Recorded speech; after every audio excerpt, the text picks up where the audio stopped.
Приветик, дорогие друзья, вы на канале Na'Vi Junior Dota 2, с вами, как всегда, Яна, и сегодня вместе с нашей командой мы обсудим третий тур DPC, поэтому вам приятного просмотра, ну а мы начинаем. Приветик, парни!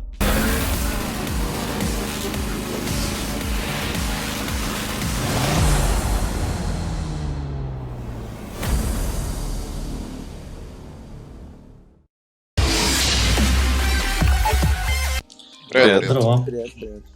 Как вообще ваше настроение? Как дела? Нормально, сойдет. Сравнительно с прошлым туром DPC, этот сезон был сложнее или, наоборот, проще для вас? Непонятно. Я бы сказал, гораздо сложнее. В каких-то моментах сложнее, в каких-то В проще. чем сложнее? В обидных поражениях. Я бы сказал, конкретно в командах. Команды гораздо сильнее, все усилились.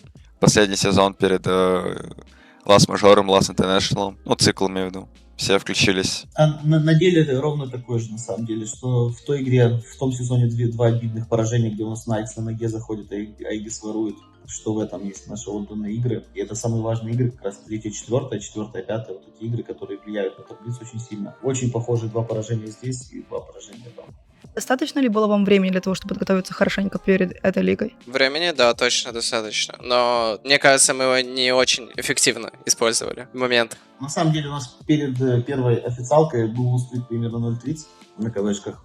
У нас менеджер ставит КВшки только с очень сильными командами, и мы от них часто плывем, устаем. Но везде, на самом деле, игры происходят достойные, то есть не сказать, что в одну калитку мы играем на равных, выиграем периодически, но что-то в последнее время перед этим сезоном вообще не пошло. А с другой же стороны, ребята очень хорошо столкнулись с Na'Vi, то есть прям с Na'Vi и 3 победы подряд потом было очень хорошо. А то, что произошло дальше, то без комментариев.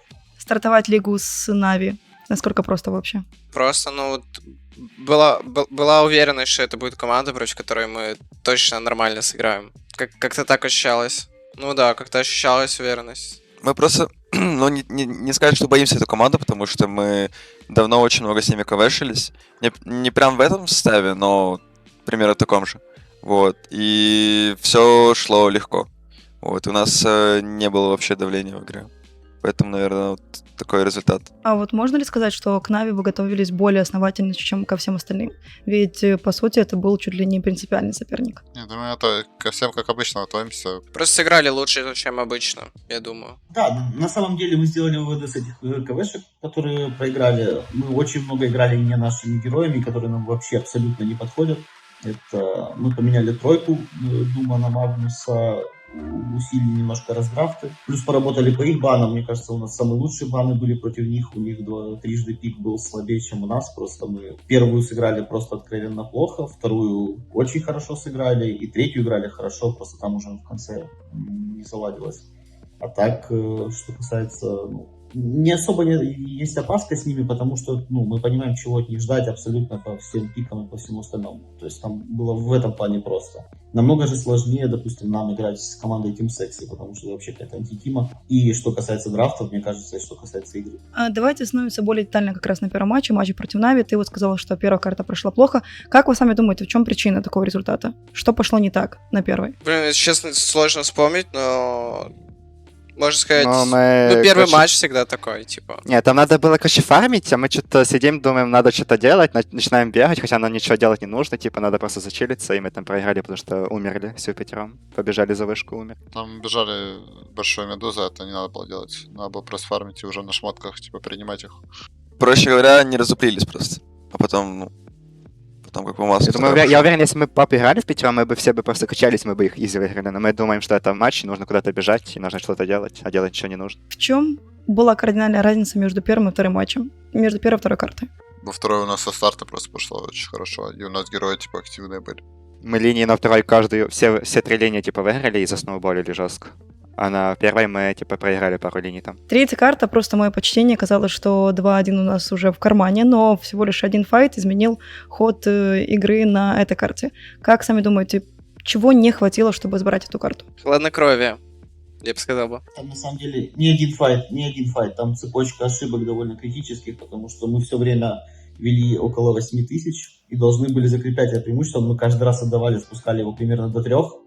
И обратно забирали до 8 уже на их ошибках. И так длилось примерно раза 4. И если бы мы хоть раз закрепили свое преимущество с 8, там, условно, до 15 или 20, они бы уже и не всплыли. Мы перевели просто, грубо говоря, игру в 50 на 50. Они добили все свои слоты, мы добили все свои слоты, и там уже все сводилось к одному файту. И там уже не особо важно, кто и как его начнет. То есть, точнее, важно наоборот, кто как его, кто начнет. У них просто это получилось лучше, а мы как раз пошли, ошиблись вчетвером, по одному. Но это не являлось критическим моментом матча. То есть то, что мы там закинули в итоге по одному. Это было, конечно, финальной точкой, но карту мы отдавали до этого дважды уже. Как раз внизу под Т2 и на миде. На заход на ХГ. Но в любом случае, мне кажется, это очень крутой результат, потому что Нави снова закончили эту лигу с счетом 7-0, и они проиграли только одну карту, и они проиграли эту карту Нави Junior. Какой вообще настроение было после игры уже в Дискорде? После серии Угу. грустно. Грустно. Это была очень важная игра нам в таблицу, потому что мы понимали, что дальше будет тяжело. Мы очень многого ждали от киберкотов на самом деле. Мы думали, что они очень жесткую конкуренцию составят и будут тоже там за топ-1, топ-2 драться. Мы абсолютно не знали, как Нави себя покажут дальше с другими соперниками. Мы думали, возможно, они кому-то будут отдавать очки, и нам это будет мешать в перспективе, там, в переигровках. Поэтому нам эта игра в таблице была очень важна, и это было грустно. Мы, конечно, сыграли довольно достойно, но было грустно. Она просто обиднее всего проигралась. Ладно, не обиднее всего, но она проигралась очень обидно. Там первые эмоции, это отчаяние какое-то. Но потом мы собрались, поговорили и в целом сделали какие-то выводы. И, возможно, поражение даже, наоборот, сыграло нам на руку, потому что следующие 3 серии мы были в фокусе, не допускали уже таких ошибок против Нави, были более дисциплинированы в играх. Можно сказать, это пошло нам на руку даже. Нам нужно было поиграть этот матч, чтобы сделать выводы. Вань, ты вот сказал как раз про котов, что ожидали большего. Что конкретно изменилось в команде сравнительно с прошлой лигой? Почему у вас были такие завышенные ожидания от этой команды? У них состав лучше стал. Да, у них пришли 2 игрока, это 2 игрока из топ-чемпов, это Дукалис, к ним пришел с предыдущего сезона, и Ян Джи. И казалось, что, они усилились, это очевидно, но почему у них не пошло в сезоне, я не знаю. От них ожидания были большие, я думаю, у всех. Все думали, что они смогут много кого наказать. Хорошо, вы сказали как раз про то, что у нас был очень крутой винстрик, это правда, но потом у нас был матч против Moneymakers. Что скажете про эту команду сравнительно с прошлым сезоном, и как думаете, почему не вышло после такого крутого камбэка на второй карте все-таки забрать эту встречу? Они как будто так же играют, просто мы очень плохо сыграли третью мапу. В моменте файт, который мы должны побеждать, в нем все Там вообще- делается не так. И... Там вообще 3-0 мы должны были побеждать. Нас не переиграли, мы проиграли сами себя. Абсолютно в каждом поражении нашем. Классическая фраза. Третья карта, мы ведем 8000, у нас Аегис, мы на 24-й минуте решаем заканчивать. То есть, если вторую карту мы только что отсиживались 60 минут на базе с Дузой и с Вингой, то есть мы отсиживались, играли четко на победу, то на третьей карте мы решили на 24-й минуте уже заканчивать, что было фатально. Хотя у нас там лайт-потенциал гораздо сильнее. И мы даже не думали о том, что нам нужно торопиться. Просто какой-то бред произошел и все. И опять же, это был первый звоночек, потому что мы все еще вели 2000 после этого файта в миде Йодан и Мэггисом. У нас все еще были герои интереснее, у нас был Морф ТБ, и еще очень много всего сильного. Бруда была громадная, но что-то не пошло. Можно ли назвать этот матч одним из самых обидных в рамках этой лиги? Помимо Нави. Да, точно можно. 100%. А матч-матрешка? Матч с матрешкой, он Да все обидно, я не знаю. Он был последствием в некотором плане после матча Moneymakers по поражению. Немножко мораль подупала. Все расстроились довольно сильно. У нас просто еще был индивидуальный спад, на самом деле, во второй половине сезона. Мне так кажется. Еще немаловажно заметить, почему вот вторая часть цикла пошла так плохо. Потому что вышел патч, там пофиксили наших героев, Магнуса и Спирита. У нас были какие-то определенные стратегии с ними. Не только с ними, там бэтрайдеры наши сигнатурные, все наши убили. Мы в моменте решили... мы, получается, играли КВшки, у нас получились какие-то определенные стратегии, потом мы победили, попробовали их уже в игре, не особо пришло. Как вы к этому относитесь, что Valve вот каждый раз уже по традиции закидывает в середине сезона какой-то апдейт, который меняет страты команды? Это ж не только нас касается, это касается абсолютно всех, все в равных условиях. Просто мы конкретно наиграли этих героев, у нас под это все было готово. Тут просто не повезло. И то, что мы так... Мы просто идеально знали, как на каждом герое играть из То, прошлого что мы матча. быстро не перестроились, это наш бет. Хорошо, давайте тогда обсудим последний босс-3 в рамках этой лиги, который был против Team Sexy. Что скажете про эту команду и как сами думаете, почему у нас не получается никак у них взять реванш? Антитима. Антитема.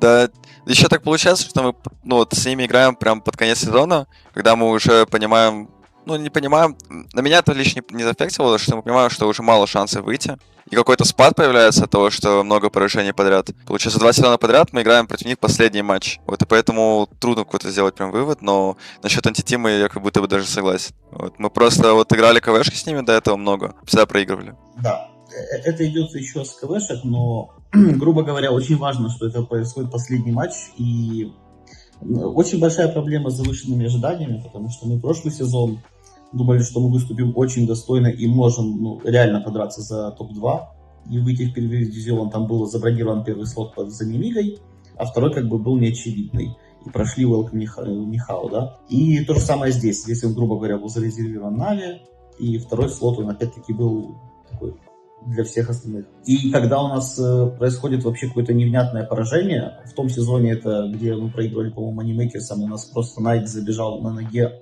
украл Эгис, вот.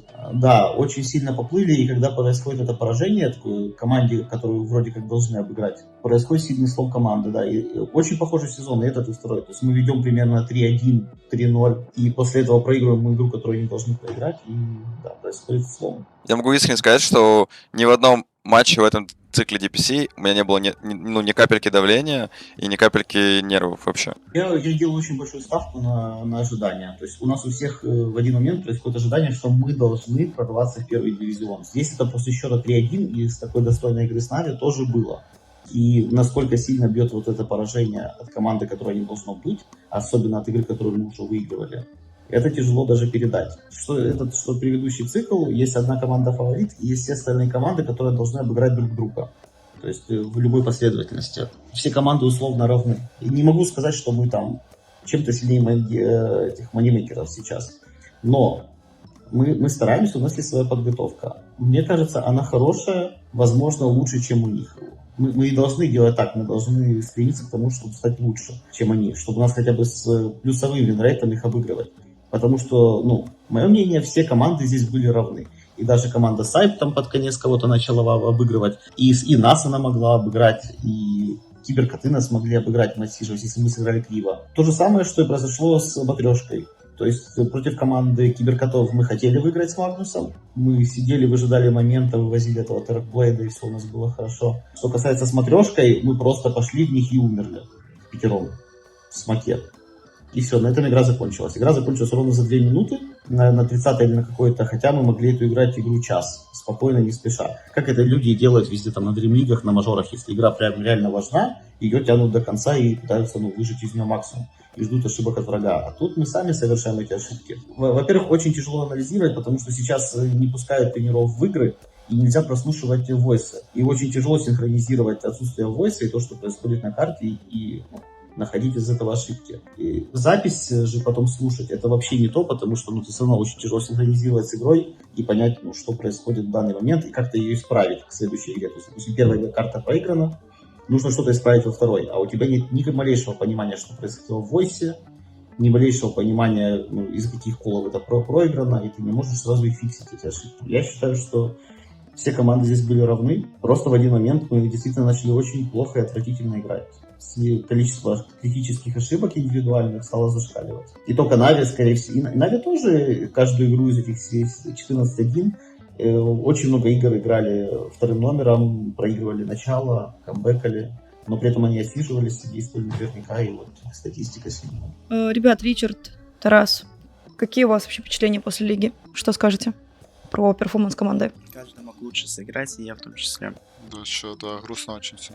Я думаю, что каждая команда, вторая, которая должна выйти в первый дивизион, помимо Нави, каждая команда думала, что она сильнее каждой команды. Мы в том числе, мы думали, что мы спокойно можем обыграть любую команду. Но когда ты проигрываешь, особенно когда ты глупо проигрываешь, что у тебя в голове происходит, это даже не давление, это не отчаяние, это просто какой-то бзик в голове происходит, и с ним трудно справиться. В любом случае, в следующей лиге, я думаю, что вы сможете показать весь свой потенциал на ура, пофиксить все свои ошибки и показать лучший результат, чем в этой лиге. Какие сейчас планы у нашей команды на ближайшее время? Отдых и квалы на инт. Да, квалы на инт, стартуем мы с лузеров. Скорее всего, с фри-слота, то есть потому что, скорее всего, 3 команды пройдет на International Ну и все, сейчас отдыхаем, да, начинаем готовиться 3 недели перед квалами на Инт. Посмотрим, что из этого выйдет. Конкуренция, опять же, будет очень хорошая, мне кажется, для команды Нави, потому что все такие тир-1 команды из СНГ уедут, и будет такая лютая мясорубочка. Там почти не останется таких явных фаворитов, и это будет такая битва бомжей. Можно и так сказать. Чем будете заниматься в свой отпуск? Играть в доту? Помимо доты, может быть, какие-то планы есть. Нету планов только играть. Я помню, Юр.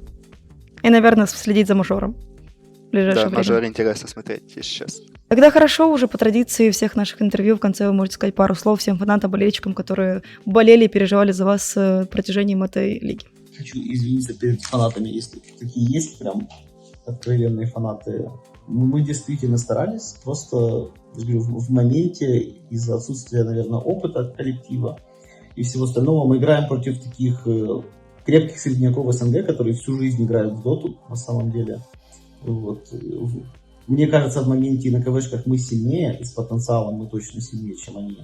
Но сейчас нам не хватает... все время чего-то не хватает, на самом деле. Все время нужно в этом работать. Поэтому сори за эти обидные поражения, которые были. В любом случае, смотрите, я надеюсь, что вы в этом небольшом отпуске сможете немного отдохнуть, набраться сил, эмоций, мотивации и сможете хорошо отыграть уже в следующей лиге, ну и квалы на Инт. Вам огромное спасибо.